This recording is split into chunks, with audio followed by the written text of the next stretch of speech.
Bueno, amados hermanos, hemos estado hablando acerca del carácter que nosotros debemos desarrollar en nuestra vida, de tal manera que podamos ser vencedores, o como dice la Escritura, mejor, mucho mejor, más que vencedores. Amén. ¿Cómo vencer a nuestros enemigos? Y es que, como lo digo cada 8 días, todos los días tenemos que luchar. Y vamos a tener que luchar siempre con nuestra carne, ¿sí? Por eso el apóstol Pablo dice, hagan morir, ¿sí?, en ustedes las obras de la carne. ¿A quién le corresponde? A nosotros.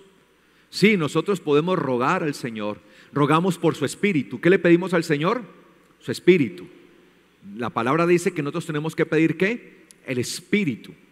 Y que el Señor, el Padre Eterno, dará su Espíritu por medio de ¿quién? De Yeshua, su Hijo, porque Él es el que da el Espíritu, porque Yeshua es el que bautiza con Espíritu. O sea, el Espíritu no es el que bautiza, ¿es quién? Yeshua nuestro Señor. Y nos bautiza, nos sumerge con su mismo ¿qué? Espíritu. Por eso en la palabra se habla del Espíritu Santo, el Espíritu de Dios, el Espíritu del Señor, o el Espíritu de ¿quién? De Cristo, del Mesías, dando a entender que es el Espíritu que habitó en el mismo Mesías que está con nosotros. De hecho, el apóstol Pablo es específico y dice, el apóstol Pablo dice que quien no tiene el Espíritu del Mesías, el Espíritu de Cristo, ¿no es de quién? De Dios. Imagínense. Entonces yo creo que todos tenemos el Espíritu del Mesías. ¿Cuántos tienen el Espíritu de Jesucristo? Que es el Espíritu Santo, amén, que es nuestro guía, ¿sí? El Espíritu de Dios que nos guía. ¿Y hacia dónde nos guía el Espíritu de Dios? Hacia toda verdad, dice la Escritura, hacia toda verdad. Entonces nosotros rogamos por el Espíritu, y teniendo el Espíritu ya nos corresponde a nosotros, en el poder del Espíritu, pero es una decisión nuestra, hacer ¿qué? Morir las obras de la carne. No es decirle al Señor, Señor, quítame esta obra de la carne. No, es hacerlas ¿qué? Morir en nosotros. Y es una lucha, y obviamente la lucha no es fácil, y tenemos que aprender a luchar en el Señor, porque la lucha de por sí es desgastante, y como es todos los días, pues entonces tenemos que prevalecer en el nombre del Señor. Entonces estamos viendo esto, cómo vencer a nuestros enemigos espirituales, y hemos visto a través de lo que nos dice el apóstol Juan nos dice que, y él hace la pregunta, y hace esa pregunta, dice el apóstol Juan, dice, ¿quién es el que vence al mundo? Dice el apóstol Juan, ¿quién es el que vence al mundo? Y él mismo da la respuesta, todo aquel que ha nacido ¿de quién? De Dios, y cree que Yeshua es ¿quién? El Hijo de Dios, y cree, dice el apóstol Juan, al testimonio que dan ¿quién? El agua, la sangre y el Espíritu. Entonces mire que hay 3, y dice que esos 3 concuerdan, y 3 son los que dan testimonio, y el testimonio de los 3, del agua, la sangre, el Espíritu, es el mismo, ¿sí? Entonces nosotros tenemos que aprender a entender el testimonio. Recibiendo el testimonio, al recibir nosotros el testimonio, nos aferramos a ese testimonio, ¿sí? Y en ese testimonio vamos a permanecer. De hecho, vamos a vivir en ese testimonio. Por eso, de una u otra manera, nosotros nos convertimos ¿en qué? En testigos. Por eso lo que dijo el Señor en Hechos capítulo 1, versículo 8, ¿sí? Pero recibirán poder cuando sobre ustedes haya venido ¿qué? El Espíritu Santo, y me serán testigos. ¿Y me serán qué? Testigos. Y la palabra testigo en griego es la palabra martirios. Martirios. ¿Le suena algo común esa palabra? ¿Martirio le suena algo? ¿A qué? A mártir, ¿cierto? Y un mártir, ¿quién es un mártir? O se define un mártir como aquel que lleva ¿qué? Las señales en sí mismo. Y nosotros llevamos, mis amados, las marcas del Mesías. Somos testigos de Él. Por tanto, estamos llamados a entender el testimonio del agua, de la sangre y el Espíritu, porque ese testimonio es el que nos va ¿a qué? A marcar. Y teniendo el testimonio vamos nosotros a poder ¿qué? Vencer. Reteniendo el testimonio. Por eso la palabra dice, ¿sí? Que debemos aprender a retener el testimonio. Y nosotros tenemos que aprender a retener el testimonio. Entonces seguimos viendo el testimonio de la sangre. Estamos viendo cuál es el testimonio que da la sangre y podamos retener ese testimonio para nosotros, porque reteniendo ese testimonio podremos vencer. Amén. Seremos más que vencedores. Y así podremos ser tenidos como testigos reales del Señor. Colosenses capítulo 1. Colosenses capítulo 1.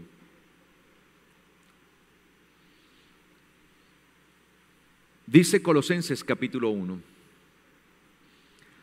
Pablo, un apóstol del Mesías Yeshua, por voluntad de Dios. Mire, ¿por voluntad de quién? De Dios. No es la voluntad de un hombre, es la voluntad de Dios. Siempre ese llamado, y Pablo había sido llamado por la voluntad de Dios. Y el hermano Timoteo, a los santos y fieles hermanos en el Mesías, aquellos que están ¿en quién? En Colosas. Les hablaba o les escribió esta carta a los colosenses, aquellas personas que eran la iglesia del Señor en aquella región llamada Colosas, ¿sí? Y les da él un saludo de paz. Dice: gracia y paz a ustedes de parte de nuestro Dios, de parte de Dios nuestro Padre, ¿sí? De parte de Dios nuestro Padre. Entonces me gusta él como saluda a los hermanos de Colosas. Le dice a los santos y ¿qué? Y fieles. Ahora, ese saludo, santos y fieles, no solamente era para los de Colosas. Ese es un saludo que debe ser un continuo vivir para la iglesia aún el día de hoy, para la iglesia contemporánea. Y nosotros, al igual que ellos, somos llamados a ser ¿qué? Santos y ¿qué? Y fieles. Esos son los calificativos que debe tener, que debe recibir un verdadero hijo de Dios. Que somos santos y ¿qué? Y fieles. Santos para el Señor. ¿Qué es ser santos para el Señor? Es ser ¿qué? Apartados para Él. Sí, apartados, la palabra, la raíz kadash en hebreo, sí, apartados para Él. Somos apartados, es decir que le pertenecemos a Él. Eso es ser santos. Yo ya no le pertenezco a este mundo, no le pertenezco a la corriente de este mundo. Ahora yo le pertenezco al Señor y he sido apartado para Él y por Él. Y dice acá que debo permanecer ¿qué? Fiel. ¿Cómo debemos permanecer? Fieles. ¿Qué demanda el Señor de nosotros? Fidelidad. Así como el hombre debe ser fiel a su esposa y la esposa a su esposo, asimismo el Señor demanda la misma fidelidad. Esta fidelidad es la fidelidad que debe tener, ¿sí?, la unidad conyugal. Y nosotros debemos ser fieles, ¿sí? Asimismo tenemos que aprender a ser fieles al Señor. Y cuando nosotros estamos aquí en el Señor, pero también en un pie en el mundo, de una u otra manera estamos siendo infieles, estamos teniendo un adulterio espiritual. Escúcheme bien, el practicar las cosas de este mundo, por eso dice la palabra: si alguno ama el mundo, el amor del Padre no está en él. El mundo pasa y sus deseos, pero el que hace la voluntad de Dios permanece para siempre. Por tanto, nosotros no podemos estar aquí y allá, un pie en el Señor y un pie en el mundo. No, porque es igual al que tiene su esposa, pero va y se busca a otra mujer. ¿Eso se llama qué? Adulterio. Eso se llama infidelidad, porque no le está siendo totalmente fiel a su esposa. Entonces está con su esposa, pero también tiene una amante, ¿sí? Y tiene amoríos y romances con otra mujer. Por tanto, mis amados, en el Señor se nos demanda lo mismo: o somos de Él o somos del mundo. Pero el Señor no acepta adúlteros. Amén. Adúlteros espirituales. Él no va a soportar una infidelidad. Por eso me gusta mucho cómo se les llama a ellos, porque se les recuerda su posición: santos y ¿qué? Y fieles. ¿En quién? En el Mesías. Es decir, que nosotros somos santos para el Mesías y somos fieles para Él, para su Hijo. Y dice acá: gracia y paz a ustedes de Dios nuestro Padre. ¿Quién es nuestro Padre? Dios. ¿Quién es Dios? Nuestro Padre. Aprenda eso. ¿Quién es Dios? ¿Quién es Dios? nuestro Padre. Es decir, que Dios es el Padre. O sea, no dicen que Dios es el Padre, el Hijo, el Espíritu Santo. Dice que Dios es el Padre. Ojo con eso. Tenemos que aprender a hablar lo que dice la Biblia, no lo que dice la tradición católica. Porque a veces nos metemos tanto en el cuento de la tradición católica que a pesar de que estamos en el Señor, seguimos hablando el lenguaje de la tradición católica. ¿Quién es Dios? ¿Quién es Dios? Nuestro Padre. Y dice acá, habiendo oído de la fe de ustedes en Yeshua Mesías y el amor que ustedes tienen hacia todos los santos, a causa de la esperanza que les está reservada en los cielos. Una esperanza, nuestra esperanza, ¿dónde está en realidad? En los cielos. Si su esperanza y mi esperanza están en esta tierra, pobre de nosotros, porque cielo y tierra pasarán. Es decir, que si nuestra esperanza está, si hay algo de esperanza, o sea, si nuestra esperanza está basada en algo humano acá en esta tierra, pues es una esperanza que terminará marchita, como la flor del campo, que en la mañana está florecida, pero en la tarde ya se ha secado. Por tanto, nuestra esperanza trasciende de este mundo. Sí, obviamente estamos en este mundo.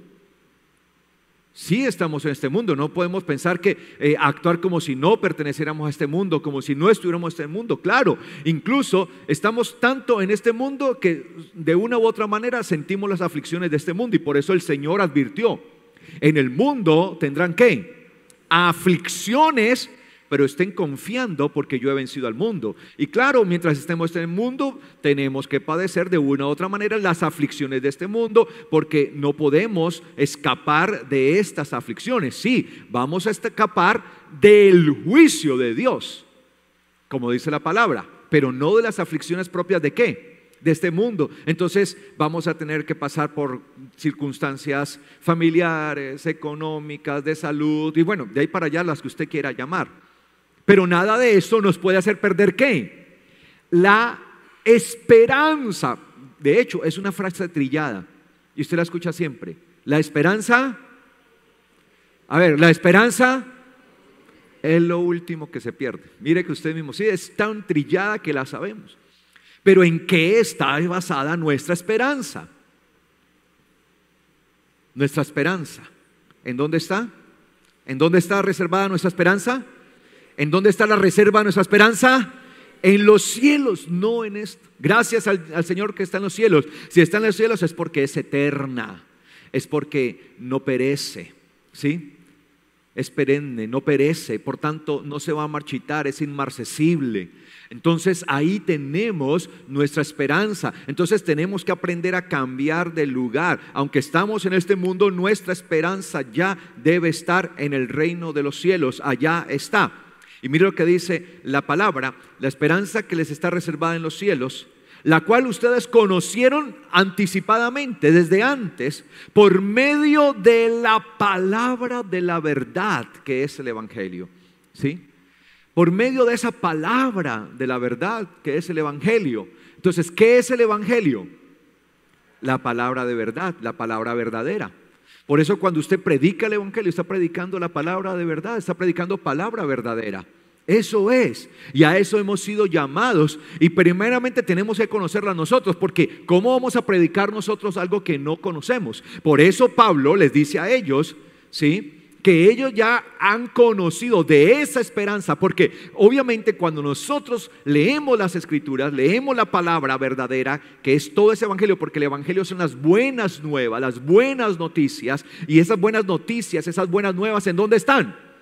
En la palabra verdadera. La palabra verdadera es la palabra de Dios, y es la verdadera porque lo demás de ahí para allá es falso, ¿sí?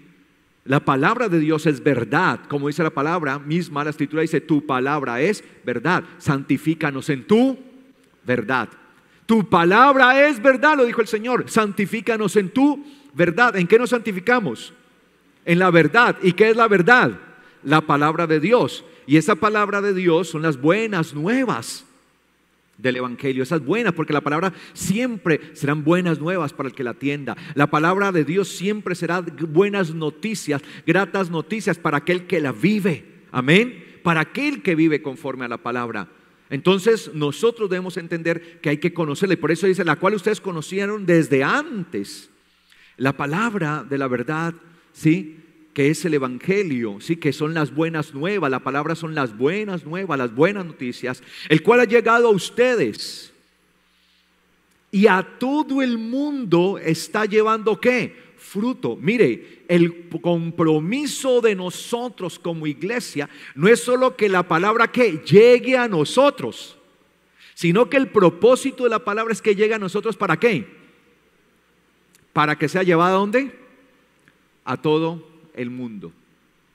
El viernes hablaba yo con un chico de acá de la congregación que es muy destacado en su estudio, y la universidad en la que él estudia le regaló, le dio una beca. No, le regaló, él se ganó la beca por su esfuerzo, no le regalaron. Claro, la universidad ve eso, y por medio de su beca le permitieron ir a estudiar a España, ¿cierto? Y allá está él para terminar su carrera, hacer todo.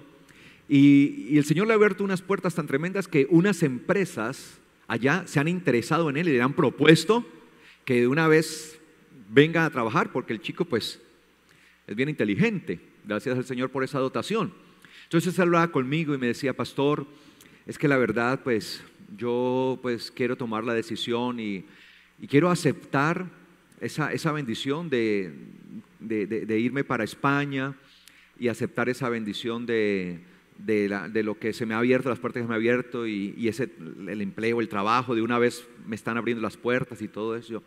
Y le dije, muy bien, te felicito, estás haciendo las cosas bien y te felicito y espero que las sigas haciendo bien, pero quiero que entiendas una cosa en este mismo instante. Le dije al chico, le dije, quiero que entiendas ahora mismo esto: tu beca y tu trabajo es solo la excusa que el Señor está usando para llevarte allá, para que seas luz en medio de las tinieblas. El propósito principal, le dije, es, entiéndeme que te lo estoy diciendo y el Señor te lo va a demandar, se lo dije. El propósito principal que tú vayas allá es que sea predicado el evangelio por medio de tu vida. Y la excusa que el Señor está usando para llevarte allá fue la beca, y ahora es esta oportunidad de trabajo. Pero esa es la excusa, eso es lo secundario. Lo primario es que tú seas luz. Si tú vas a ir allá pensando que solamente vas a trabajar, eso no es la voluntad de Dios. Pero si llegas allá entendiendo cuál es el propósito del Señor, y que todas las personas que van a estar allí, tú eres la luz, porque esa gente allá no tiene la oportunidad, tú eres su oportunidad, el Señor te la va a mandar. Entiende eso. Me dijo, sí, pastor, así va a ser. Y eso es lo que nosotros debemos entender, mis amados hermanos. Nosotros recibimos la palabra, como dice acá, ¿para qué? Dice, la cual ha llegado a ustedes, y a ustedes también les ha llegado palabra verdadera, ¿sí o no? ¿Sí o no? ¿O no les está llegando palabra verdadera, que es el evangelio? Les está llegando la palabra de verdad. ¿Y para qué llega la palabra de verdad a nuestras vidas? Como le dijo él, la cual ha llegado a ustedes y a todo el mundo, ¿sí? ¿Para que lleve qué? Fruto y crezca. Fruto y qué? Y crezca. Mira, el propósito de que la palabra llegue a nosotros no es que se quede ¿qué? En nosotros, sino que vaya ¿a dónde? A todo el mundo. El lugar donde usted se encuentra estudiando es la excusa que el Señor usó para meterlo ahí, para que usted sea luz. El lugar donde usted labora es la excusa que el Señor usó para infiltrarlo, si lo queremos llamar así, ¿sí? Pero hay algunos que son tan de la secreta, que nadie se da cuenta que son cristianos, que son creyentes. Eso sí, son infiltrados, pero hacen bien su trabajo. Dijeron, no, a mí me pusieron aquí de espía, de infiltrado, y nadie se va a dar cuenta. No, el Señor lo pone allá y le abre las puertas donde quiera que esté. Es para eso. El Señor le puso en la familia en que usted está, y ahorita le permite tener la oportunidad de ser luz para que usted sea luz para su casa. Donde quiera que se encuentre, allí el Señor le haya permitido ir, le ha llevado con una excusa para que usted sea ¿qué? Luz, para que el evangelio de la palabra de verdad que usted tiene lo pueda compartir a otros, amén, y pueda así llevar ¿qué? Fruto. Nosotros estamos por tanto llamados a llevar ¿qué? Fruto. Y el árbol que no da fruto, ¿qué pasa con ese árbol? Es cortado, porque ¿de qué sirve uno sembrar un árbol? Y ese árbol uno siembra y uno le dedica tiempo y le dedica abono y le aquí, le hace y cuando crece no da fruto. ¿Ah? Como dice la Biblia, córtenlo y échenlo al fuego, porque está ocupando, ¿qué? La tierra que podría estar produciendo otro. Lo dice, córtenlo, y lo dice la palabra, ¿sí? Eso lo dice en una parábola, corten porque está ocupando, ¿qué? La tierra, la está inutilizando. Entonces, ¿de qué sirve que uno reciba y el Señor abone en nosotros y nos ponga semilla y palabra y esto y lo otro y en nosotros y crezcamos y todo, pero crecemos y crecemos y crecemos nosotros y crecemos, pero no damos ningún fruto? Por su fruto los conocerán. De hecho, esa palabra de por su fruto los conocerán también se refiere a los malos, a los lobos rapaces. De hecho, el Señor dice esa frase en ese contexto. Dice, cuídense de los lobos que se visten ¿de qué? De oveja, dice el Señor. Cuídense de los lobos que se visten de oveja, porque han venido para destruir ¿qué? Al rebaño. Han salido para destruir el rebaño. Y luego dice, habla diciendo que en aquel día muchos me dirán, Señor, Señor, en tu nombre predicamos, en tu nombre echamos fuera demonios, en tu nombre profetizamos, hicimos milagros, pero yo les diré, apártense de mí, hacedores de maldad, como dice la escritura popular, pero el texto realmente dice, apártense de mí, violadores de la ley, no les conozco. Y luego dice, por sus frutos los conocerás. Entonces usted conoce a un lobo por más de que se vista de oveja. Si usted está preparado en la palabra y la palabra está dando fruto, por más que un lobo se vista de oveja, usted va a reconocer su fruto. Amén. Mire que no dice por sus dones, no dice por sus carismas los conocerán, no por sus dorón en griego, dones, por sus carismas. ¿Sí? Esos carismas que son los ministerios, son esos dones de sanidades y todo eso. No dice que por eso, sino ¿por qué? Por el fruto. Porque si fuera por el carisma, por los dones, pues entonces, al igual que Moisés, los hechiceros de Faraón, los hombres de confianza de Faraón, también hacían ¿qué? Cosas sobrenaturales. Cuando Moisés fue ante Faraón, el Señor le dijo a Aarón, ¿qué tienes en tu mano? Lánzala, ¿cierto? Y se convirtió en una serpiente, la vara. Pero dice la Biblia que lo mismo hicieron ellos. Los dos hombres de confianza de Faraón hicieron lo mismo. Entonces, si hicieron el mismo milagro, por decir algo, ¿sí? Ay, no, son los hombres de Dios. Hombres no eran de Dios. Por eso la palabra no dice por sus dones. Y usted ve que la mayoría de la gente cataloga a una persona si es siervo de Dios, si es ungido o no, por los dones. Uy, es que mire los milagros. Uy, es que mire lo que hace. Y es que mire eso. No, el Señor nos mandó es por sus frutos. Y el fruto es lo que evidencia quién soy, por más dones que yo tenga. Puedo tener todos los dones. Imaginémonos, aunque ningún hombre tiene unos dones, pero imagínense que yo tuviera todos los dones. Pero si el fruto no es el debido, el de la palabra, sino que estoy violentando la ley de Dios y estoy yendo constantemente en contra de lo que el Señor ha establecido, si no estoy dando el fruto, de nada sirven todos esos dones. Y por eso es que la gente es engañada, porque la gente se deja llevar es por los dones. Y la gente dice, mire, si este hombre no fuera de Dios no haría esto, si este hombre fuera de Dios, mire todo esto. Pero es que no es por los dones los conocerán, sino ¿por qué? Por los frutos. Y el fruto no es la casa, carro y beca, porque muchos dicen, es que mire, si ese hombre no fuera de Dios, mire cómo vive, mire esa mansión, mire esos carros, mire el fruto. No, el fruto no. ¿Qué es el fruto? El fruto es la evidencia del arrepentimiento, de estarnos volviendo ¿hacia quién? Hacia el Señor. Y uno de esos frutos, por ejemplo, dice el apóstol Pablo, hablando de todo esto, el apóstol Pablo le habla, por ejemplo, a los ministros, a los pastores, a los obispos, le dice, si alguno desea obispado, buena labor desea, pero tenga en cuenta que el obispo no puede ser deseoso de grandes ganancias económicas. Ustedes pueden tener el deseo de grandes ganancias económicas, y si usted tiene la oportunidad de llegar acá en su Porsche, en su Ferrari, yo no le voy a decir nada, más bien le digo, venga, deme una vueltica. Sí, pues, porque usted tiene su trabajo, su empresa, y con ello lo ha logrado.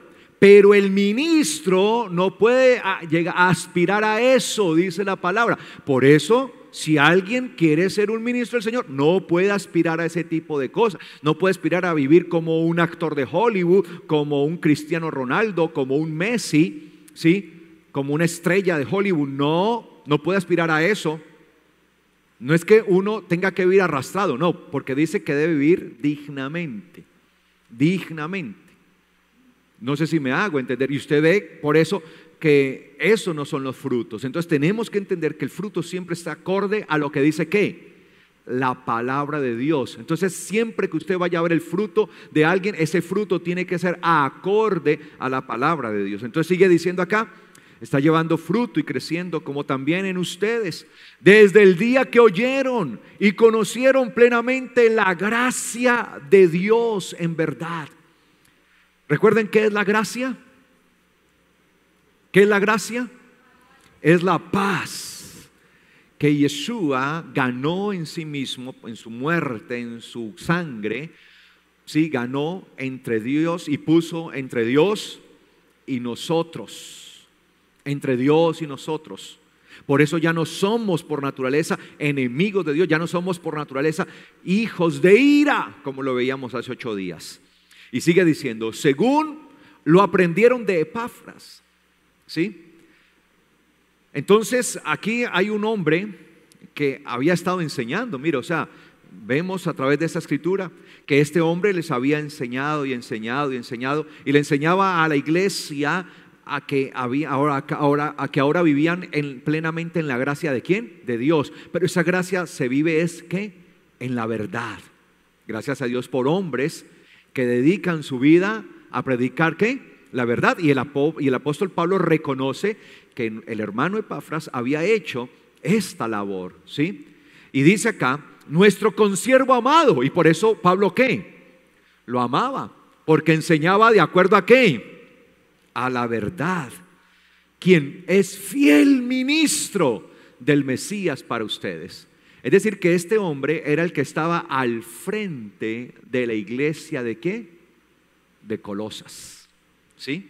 Claro, era el que estaba allí y siguiendo las instrucciones, exhortaba a la iglesia y hacía esto. Y eso es ser un fiel ministro. Mire, el ministro fiel es aquel que exhorta y exhorta y exhorta a vivir en santidad, a vivir en fidelidad, a vivir en la palabra. Así uno se vuelva cansón, así se vea repetitivo. Y alguien dirá, ay, pero es que el pastor ya abusa, él está siempre que fieles, que santos, que la palabra, que vivir siempre. Pues mis amados, esa es nuestra labor. Velar porque el rebaño esté caminando siempre firme y fiel delante del Señor. Amén. Esa es la labor. Si yo dejo de hacer eso, pues dejo de ser pastor. Dejo de hacer la labor que se me ha encomendado. En este caso, Epafras hacía justo lo que se le había encomendado, y por eso estaba haciendo correctamente, estaba trabajando fielmente su ministerio. Y eso es lo que nos corresponde a nosotros, ¿sí? Como ministros. Y dice acá la palabra, el cual también nos declaró su amor en el Espíritu. El amor que ustedes tienen en el Espíritu. Por esto también nosotros, desde el día que lo oímos, no cesamos de orar por ustedes. Esa es la función de un ministro del Señor, estar orando. Eso es lo que nosotros hacemos, estar orando continuamente por el rebaño, clamando, gimiendo, conociendo las situaciones muchas veces de ustedes y diciendo, Señor, por favor, ten misericordia, por favor, ten piedad, Señor, por favor.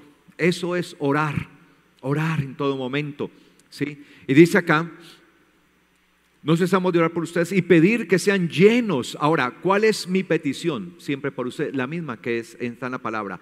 Y no solamente es mi petición, sino que trabajo incansablemente por esto.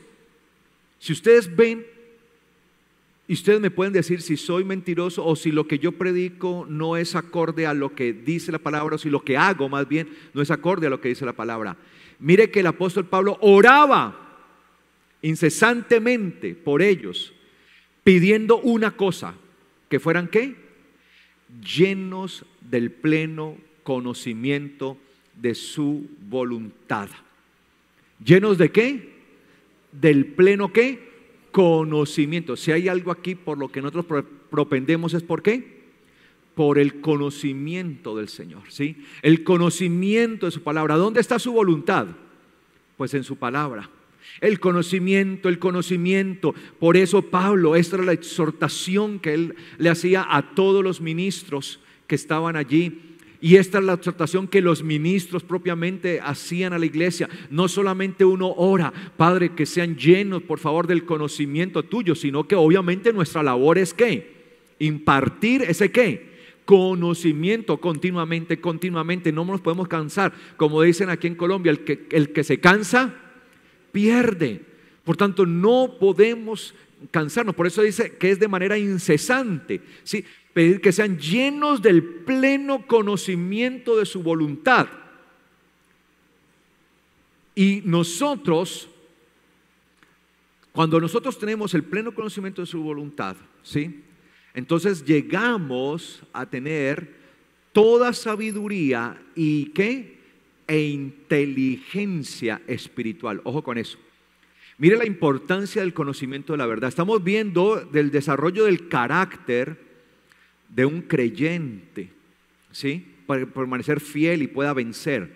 El carácter del creyente debe ser el que esté anhelando el pleno conocimiento de la voluntad de Dios. Y ese pleno conocimiento, ¿dónde usted va a conocer la voluntad de Dios?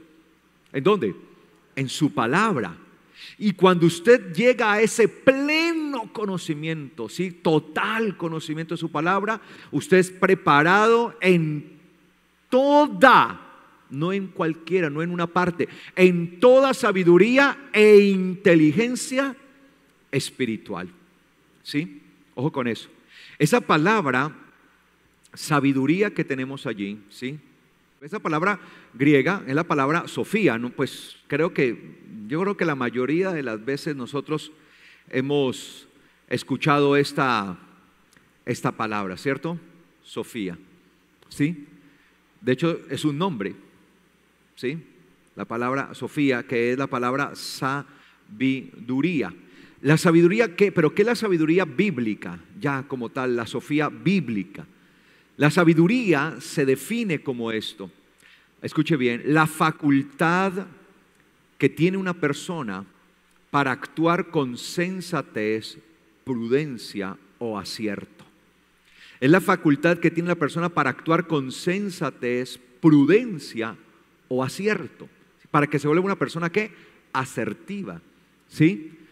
Para que no esté fallando. De hecho, que el pecado es la violación de la ley. Y el pecado también se define como tal dentro de su gramática. Ya como tal, la gramática es errar ¿qué? Al blanco. Es un desacierto. No le acerté, no le atiné, erré, fallé.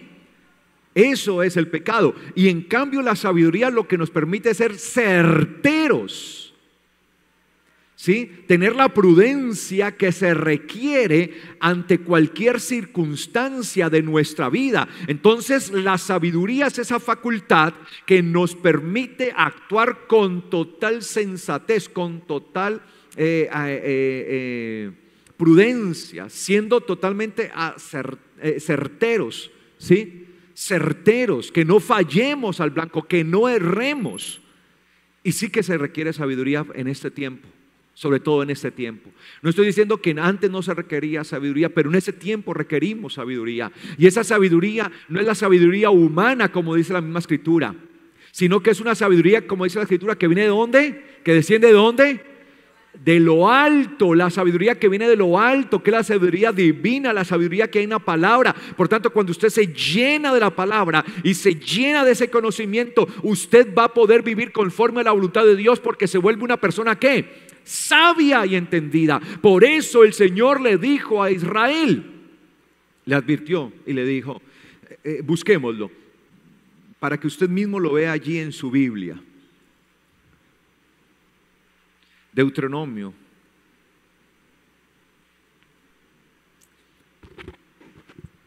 Capítulo 4. ¿Lo tienen? Mira lo que dice Deuteronomio capítulo 4.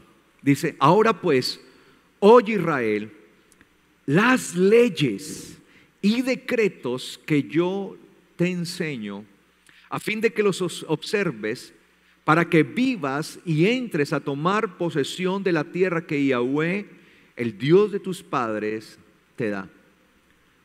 Oye Israel, estas leyes y decretos, ¿a qué debían poner atención y observar?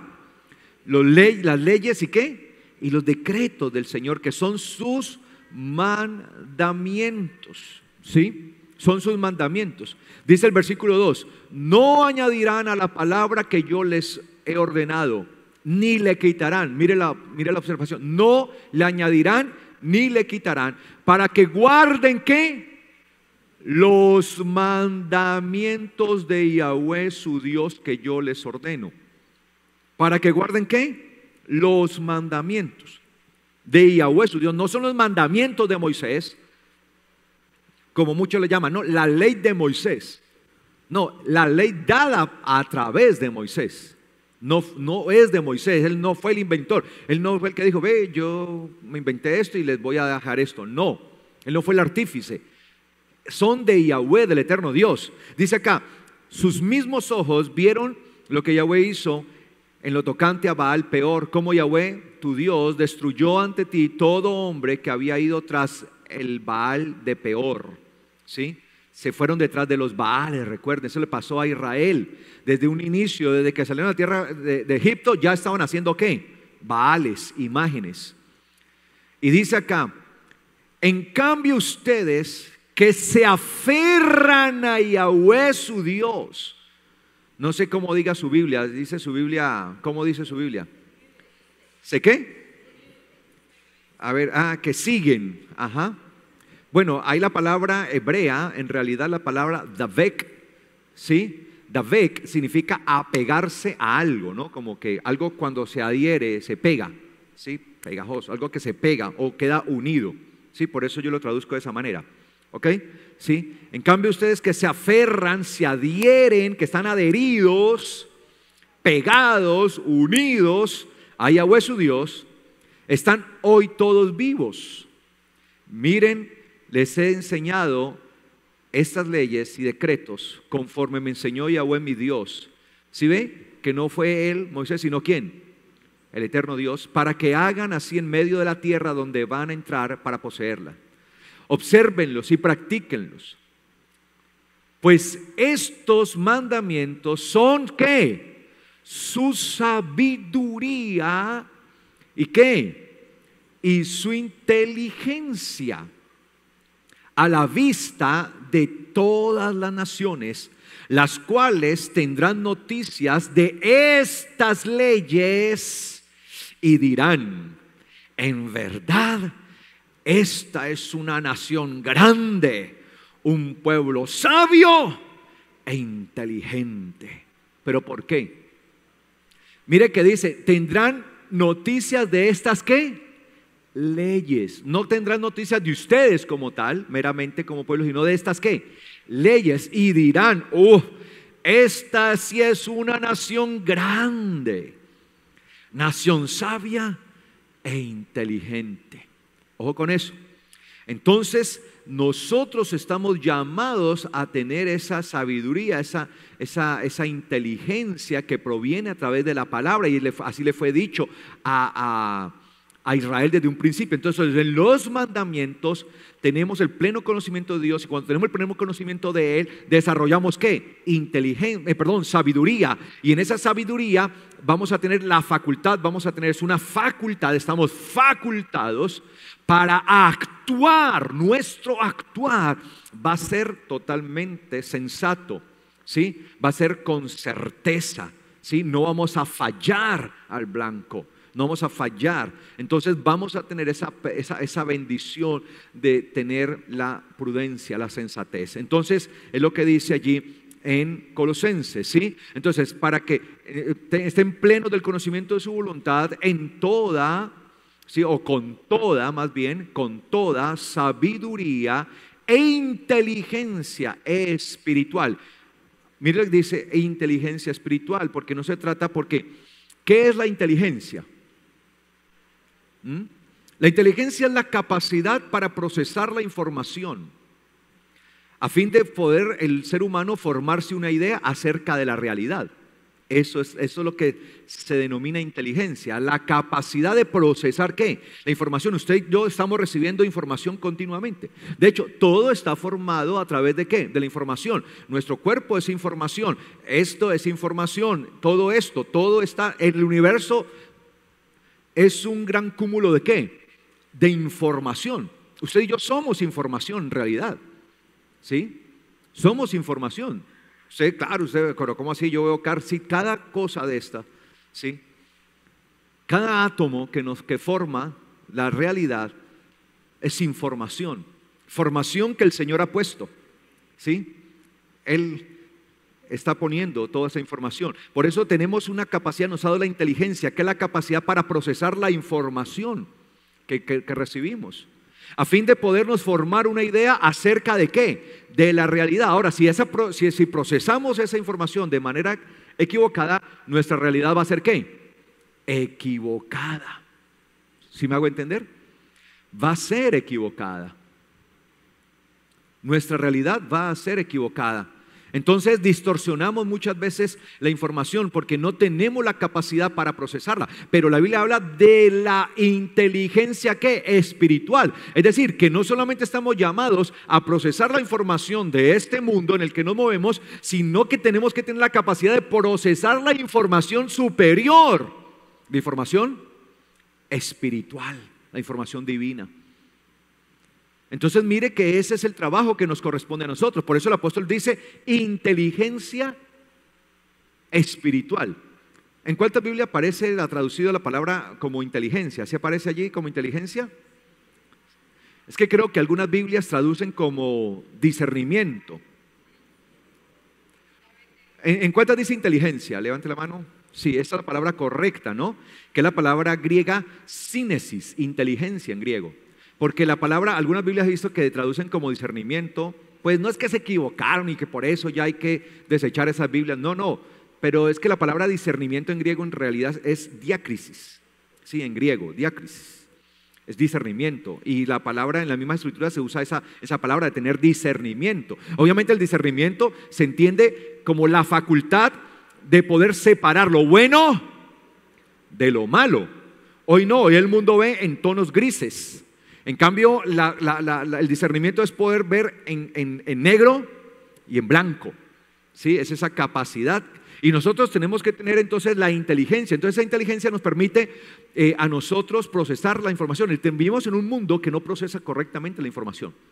Por ejemplo, ayer veía que la revista Semana publicó un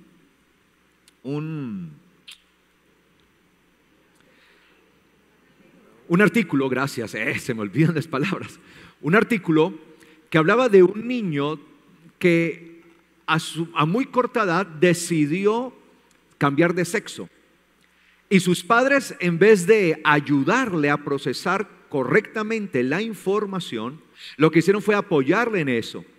Ahora el muchachito ha crecido, ¿sí? Y ya le dijo a su mamá que se arrepiente de eso, que por favor le ayuden porque él quiere volver a ser hombre, porque entonces sus papás claro, nosotros te vamos a apoyar, eres una mujer, él es varón, pero entonces le ayuda, o sea, el niño está confundido, no sabe procesar bien la información, claro, más en un mundo donde les están metiendo que tranquilo, que el hombre, como dijo un hombre que se está lanzando a la presidencia y que fue el proceso de paz, ¿sí? De la Calle, Humberto de la Calle, ¿cierto?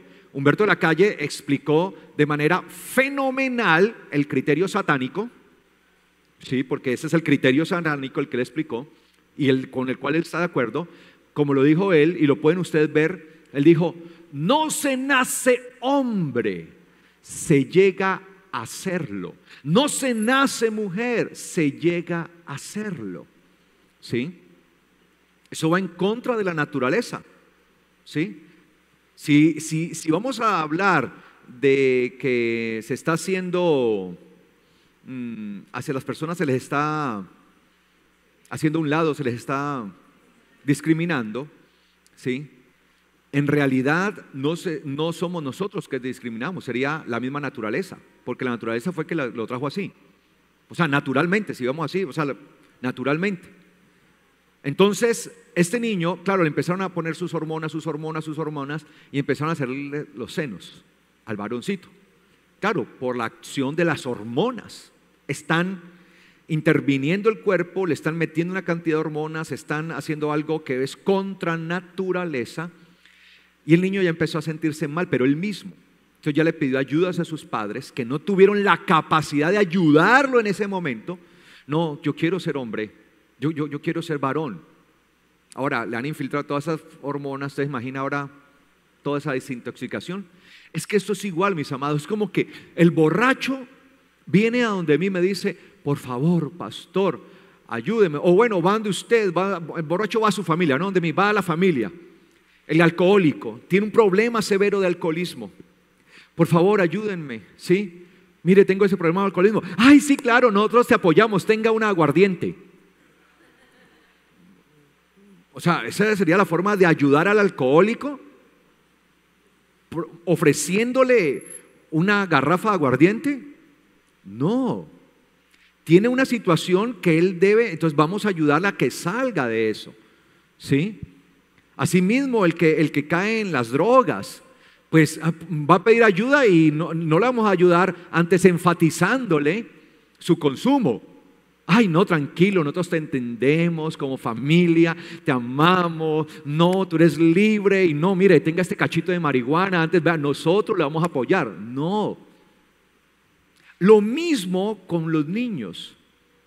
Pero si nosotros como padres no procesamos, no tenemos la capacidad de procesar la información correctamente, nos hacemos una idea de la realidad distorsionada.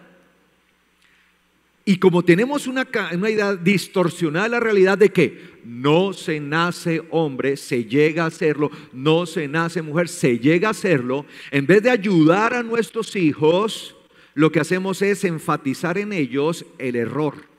Que continúen ellos, tranquilos, te vamos a ayudar, te vamos a apoyar. No sé si me hago entender. Entonces se nos dice que debemos tener inteligencia espiritual. Entonces agrega el espiritual, porque no es solamente la inteligencia humana, que es la capacidad de procesar la información de tal manera que lleguemos a formarnos en una idea de la realidad, sino que nosotros tenemos que tener también la capacidad de procesar lo que dice la palabra. Y muchas veces en el procesar la palabra nos vamos a encontrar que el proceso de esa información de la palabra es contrario al proceso de la información que teníamos de este mundo. Y es donde tenemos que aprender entonces a desechar las cosas ¿de qué? De este mundo. Entonces empezamos, cuando procesamos esa información en nosotros, la información espiritual, y nos empezamos a formar la realidad que es, la realidad verdadera, entonces nos damos cuenta que estamos actuando mal, que hemos sido malos padres, que somos malos esposos o malos hijos, o que no estamos de acuerdo a la voluntad de Dios. Entonces empieza a haber ¿qué? Un choque en nosotros, pero eso se llama inteligencia, de tal manera que empezamos a vivir de acuerdo a una realidad superior, una realidad gloriosa, que es la realidad que nos espera, que es la esperanza que tenemos ¿en dónde? En los cielos. Por eso el apóstol Pablo empieza diciendo la esperanza que tienen ¿en dónde? En los cielos. No sé si me hago entender hasta allí. ¿Sí me hago entender? Entonces sigue diciendo la escritura, ¿sí?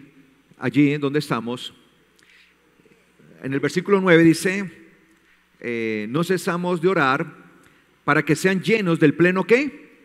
Conocimiento de su voluntad en toda sabiduría y discernimiento espiritual, para que anden. Entonces, claro, al tener la sabiduría de Dios, de lo alto, y la inteligencia espiritual, entonces vamos a ¿qué? A poder ¿qué? Andar. Ese andar habla de nuestra ¿qué? De nuestro modo de vivir, ya, de nuestra vida, ¿sí? Dice acá la escritura, para que anden como es digno del Señor. Entonces, ¿cuándo vamos a aprender a andar como es digno del Señor? Como es digno de un verdadero hijo de Dios. ¿Cuándo? Cuando estemos llenos del pleno conocimiento de Dios y se haya desarrollado en nosotros así, entonces la sabiduría y la inteligencia espiritual. Eso nos lleva a nosotros a caminar debidamente, con dignidad delante del Señor, con el fin. Ahora, todo esto tiene un propósito, todo esto tiene una finalidad, un fin. ¿Cuál es el fin? ¿Cuál es la finalidad? ¿Cuál es el propósito? De agradarle en algunas cosas. ¿De agradarle qué? En todo. Es decir, que nuestra vida se convierte en una ofrenda agradable al Señor. Y se va a evidenciar esa ofrenda agradable que ahora empezamos a hacer al Señor. Ese agradable al Señor se va a evidenciar en una cosa. ¿Por medio de qué nos vamos a dar cuenta? ¿Por medio de qué lo vamos a conocer? ¿Dando qué? Fruto. Por sus frutos los conocerán. Si ve que la Biblia todo es, o sea, si usted observa, la Escritura nunca se contradice. Tremendo, ¿no? Todo termina en la evidencia. La evidencia de nosotros es que dando fruto. Por sus frutos los conocerán, no por los dones. Dando fruto en toda buena obra y creciendo entonces en el pleno conocimiento de Dios. Es decir, a medida que tenemos conocimiento, seguimos ¿en qué? En crecimiento. Es decir, que el conocimiento debe crecer continuamente. Crecer, debe ir en creciendo, ¿sí? Creciendo. El mismo conocimiento que usted tiene hoy no lo puede tener mañana. El de mañana debe ser ¿qué? Mayor. El conocimiento de hoy en nosotros de la palabra, el conocimiento de Dios, de su palabra, el de hoy debe ser superior al que fue ¿qué? El de ayer. Tenemos que trabajar en el conocimiento. A medida que usted trabaja en el conocimiento, va a ser pleno de sabiduría y de inteligencia espiritual. Y eso se va a evidenciar en sus frutos, en su forma de vivir, de andar, de conducirse en esta vida. En ese conocimiento es que nosotros debemos permanecer, ¿sí? Ese conocimiento. Proverbios capítulo 2, versículo 5. Proverbios 2, 5. ¿Lo tiene? Proverbios capítulo 2, versículo 5. Entonces, dice el libro de Proverbios, entonces entenderás el temor de Yahweh y hallarás el conocimiento ¿de quién? De Dios. Entenderás el temor. Mire, la palabra Torah, que se ha traducido comúnmente como ley, aunque su traducción más próxima debe ser instrucción. Torah es instrucción, ¿sí? Obviamente una instrucción para ser acatada. No es una instrucción de que, pues si quieren, no. Es para ser ¿qué? Acatada. Por eso también se le define como ley, porque debe ser hecha. Es una instrucción para ser seguida. La palabra Torah, la raíz de la palabra Torah es Yerá en hebreo. Yerá es temor. Yerá es temor. ¿El temor de quién? De Dios. Es decir, que el objetivo de la Torah es producir en nosotros no miedo, sino ¿qué? Temor a Dios. ¿Qué es el temor a Dios? No es otra cosa que el cumplimiento reverente, el cumplimiento fiel de su palabra. Eso es temor a Dios. Yo digo que tengo temor a Dios porque estoy cumpliendo fielmente su palabra. No lo hago por miedo, lo hago por amor. Amén. Entonces por eso dice, entonces entenderás el temor de Yahweh y hallarás el conocimiento de Dios. Es decir, ¿dónde hallo el conocimiento de Dios? ¿En dónde? En el temor. Pero ese temor, ¿dónde lo hallo? En la Torah.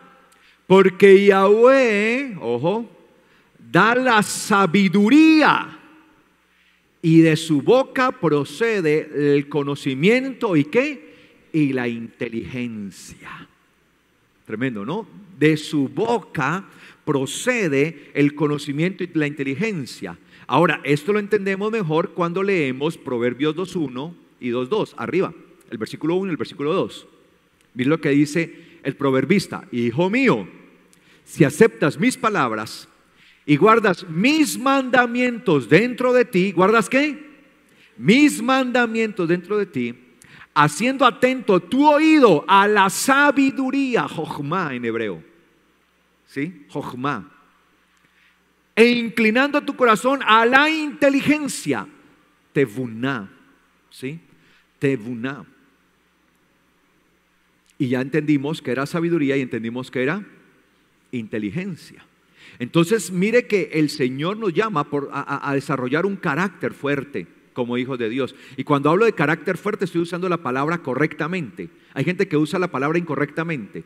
Hay alguien que se despacha en grosería y es altanero y y la gente dice, uy, es que tiene un carácter muy fuerte. No, tiene un carácter débil. Porque tuviera carácter fuerte, respiraría 1, 2, 3. Tengo dominio propio, Señor, gracias. Tengo dominio propio. Eso es un carácter fuerte. Mire que a veces incluso decimos las cosas de manera errada. Entonces, uy, no es que tiene un carácter tan fuerte. No, es de carácter débil. Y por eso se deja llevar, ¿por qué? Por sus emociones. Y usted ve a esa persona y usted quiere salir, ¿qué? Corriendo. ¿Sí? ¿Ok? Entonces se desarrolla un carácter, ¿qué? ¿Nosotros qué? Fuerte. Es decir, un carácter de hijo de Dios. Y sigue diciendo acá. Dice acá, versículo, volvamos a Colosenses, disculpe, Colosenses 10, para que anden como es digno en el Señor, con el fin de agradarle en todo, dando fruto en toda buena obra y creciendo en el pleno conocimiento de Dios, fortalecidos ¿con qué? Con todo poder. Mire lo que sucede. Cuando tenemos el pleno conocimiento de Dios, entonces vamos a tener una fortaleza en nosotros. ¿Nos vamos a fortalecer en qué? En el poder de Dios. Amén. Ese poder que es tan necesario para enfrentar nuestros enemigos espirituales. Con todo poder, conforme, mire, no es el poder de nosotros, o sea, de acuerdo a la fuerza de mi mano, a lo que yo puedo hacer conmigo, ¿no? Y esa fuerza humana a veces se le sale a uno, y por eso la gente termina diciendo, usted no sabe quién soy yo. Sí, usted no sabe con quién se está metiendo, es que usted no sabe quién soy yo. Claro, porque está poniendo su ¿qué? Su fuerza. Yo soy fulano de tal, ¿sí? Soy el sobrino del tío, del mamá, del papito, del presidente, ¿no? Pero por ahí algo, ¿no? ¿Sí? No es en el poder de nosotros. Fortalecidos con todo poder, ¿conforme a qué? A la potencia de su gloria. ¿Cuántos dicen amén? Mire, usted está fortalecido. Cuando usted se llena de la palabra de Dios, se llena del conocimiento de Dios, cuando se llena de ese conocimiento profundo, y sobre usted empieza a venir la sabiduría y la inteligencia espiritual y se llena de ese conocimiento cada día, crece, usted empieza a llenarse con todo poder, pero no es un poder cualquiera, no es el poder humano, es conforme igual que la potencia de su gloria. Por tanto es el poder mismo de Dios, amén. Es el poder que actúa en usted, el poder de su espíritu. Y dice acá, sigue diciendo la palabra, conforme a la potencia de su gloria, ¿para qué nos reviste entonces el Señor? Ojo con esto, ¿para qué nos reviste el Señor con todo poder?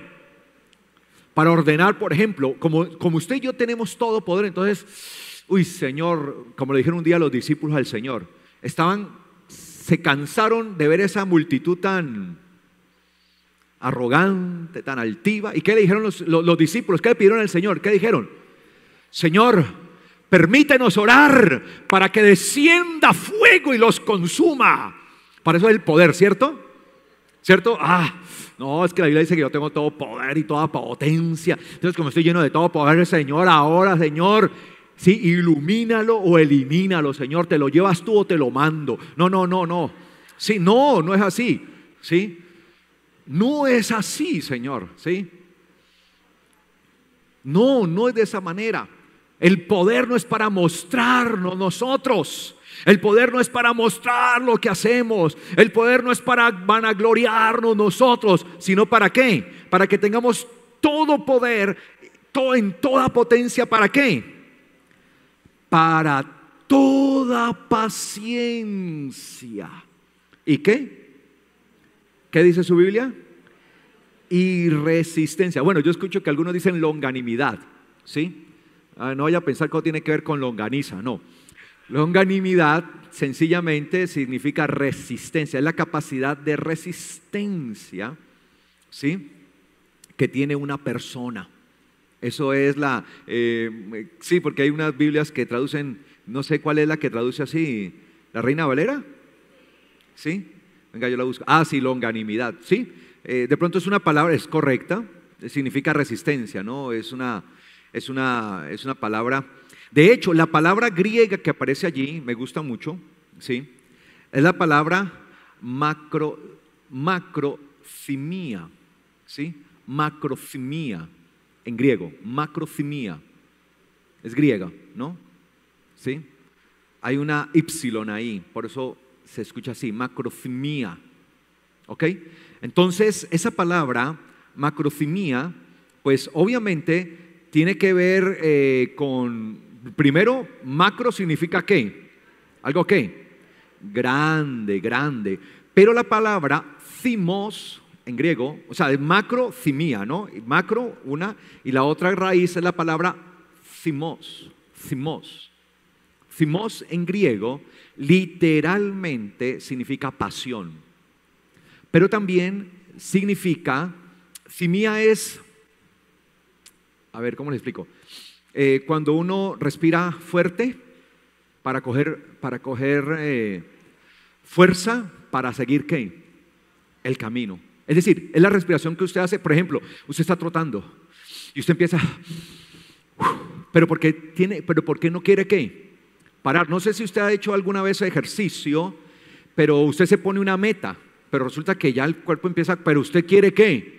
Llegar a la meta. Entonces usted empieza a hacer esto. De hecho, la palabra thymia viene de psique, que tiene que ver con alma en griego, ¿no? Psique, alma, ¿sí? Entonces usted empieza como a respirar.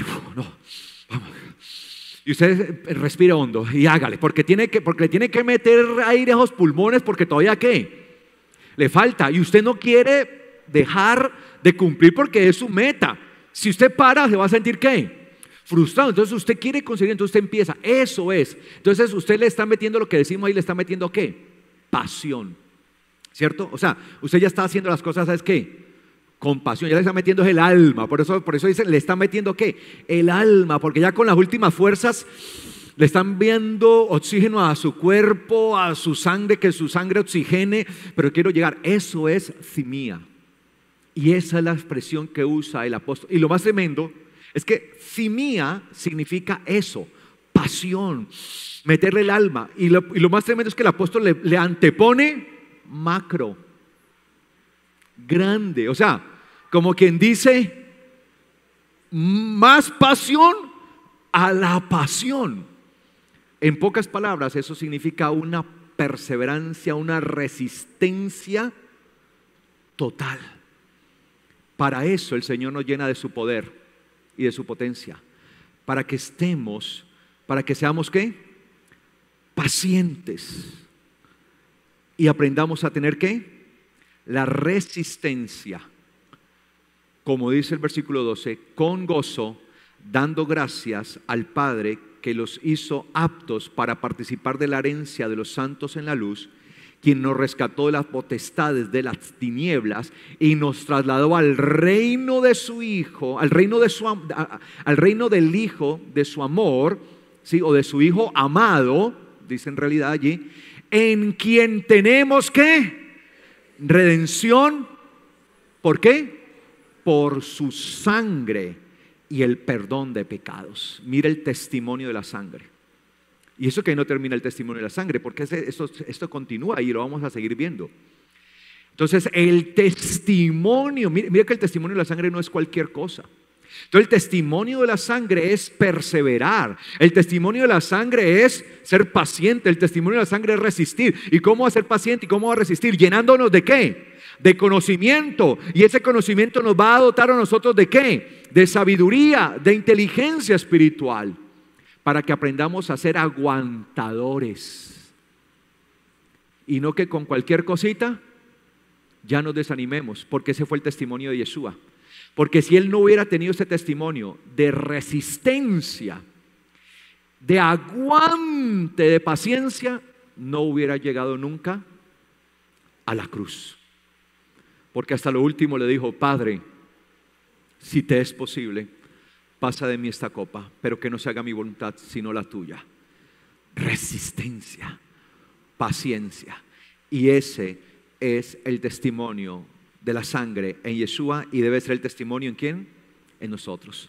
Si el Señor lo permite, dentro de 8 días seguimos estudiando este hermoso pasaje, porque es tan hermoso este pasaje. Coloquémonos de pies, por favor.